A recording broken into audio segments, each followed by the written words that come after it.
Lord Eco back with another commentary. This one's kind of special because we're going to try out a double commentary. So I've got my one of my teammates online, Sanders, who's in this game as well. He's a great domo player. Here he is. Hey, what up, man? So we're going to be playing some domo Karachi, and hopefully we can share some thoughts on it. The thing about domination on especially maps like Karachi is you need to secure B. Yeah, definitely. But on like some maps, like for high rise Karachi, like you know how the flags are in sort of a line. You need B there. You really need B. But when it's on like, I'm trying to think of the map, like Scrapyard, where all the flags are in a triangle, it's usually best to secure A and C for that, because then you can get a nice spawn up and B. Yeah. So as you said, we need to get B. Unfortunately, we've died. A couple of us have died at B there. We've got the worst spawn side because we've only got limited movement onto B. So they managed to get it. So you really want to try and move around, get into B from different angles. As you see, if we just keep pushing down this corridor, we're going to keep dying. It's just not working. You've really got to move around and get some map control down. So I mean, here typically I'm using my marathon stopping power class. It's generic really for my kind of play on this map until we get B down. Sanders, what are you likely to take here? In a situation like this, it depends.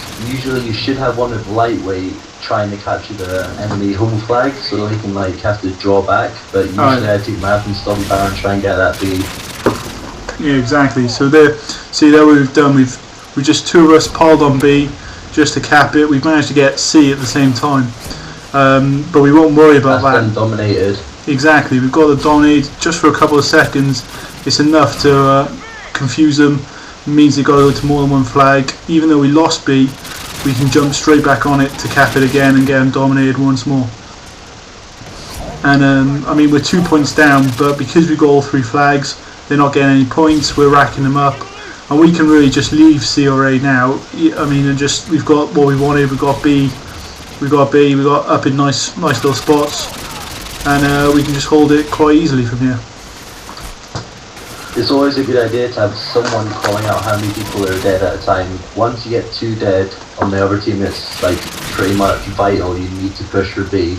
You need B to win, pretty much. It is, as you want. The reason why we say it so much is because it is that important. It's just the closest one to wherever you're going to be spawning. It just makes your life so much easier rather than constantly running back from A to C. And it is just the life force of domination, really.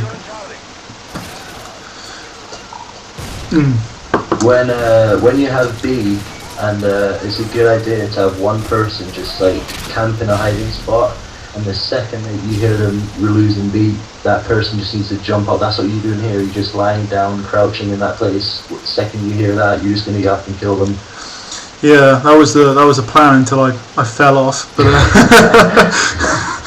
but yeah, that's exactly right. You want to get someone who's either got a grenade spot or just lying next to it, who can just jump up, kill them when they're capping it, just to make sure that we've kept hold of it. And we're doing a good job here of holding B, and not really. We don't even really need to think about C. We can just sit here, sit tight.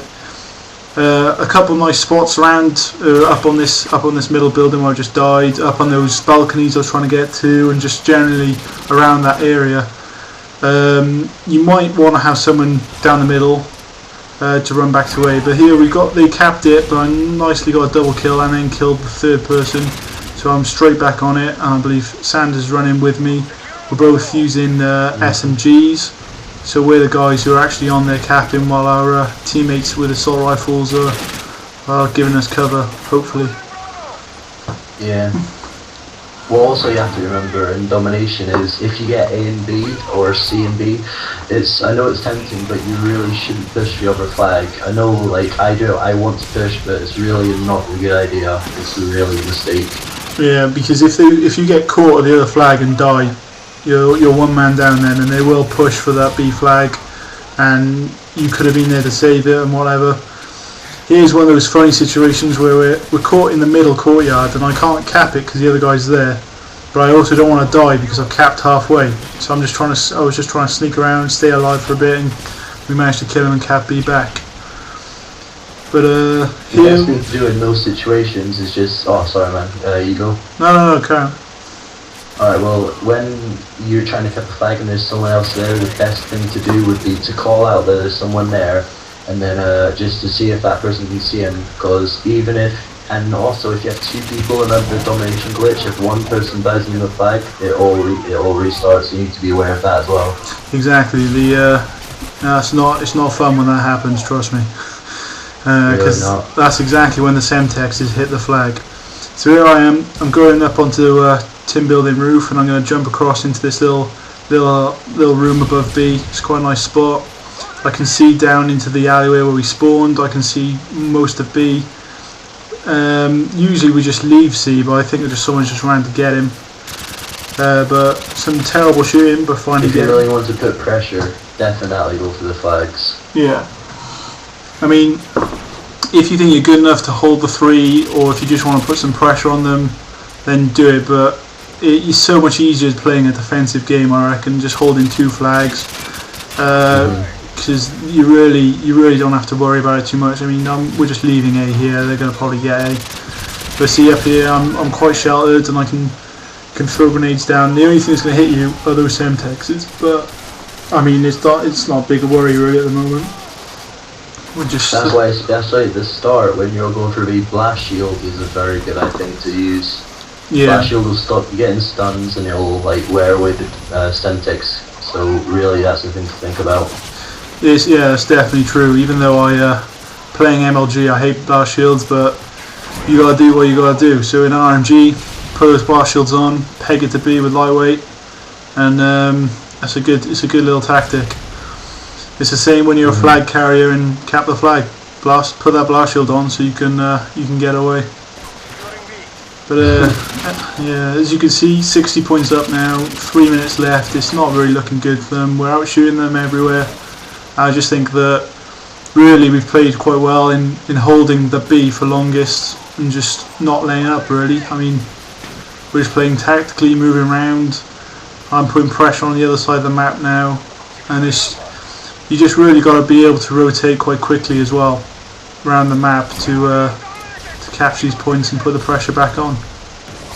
Especially when you think at the start we were what, 10-15 points down, and now we've come back to like pretty much thrash them. Yeah, exactly. It's domination's one of those game modes which I love to play because even though it might look like you're down, you always come back to win it. And as you can see, they dashboarded it right there. Anyway, this has been Lord Eco and Sanders. Thanks for watching, guys. Thank you very much. Cheers now.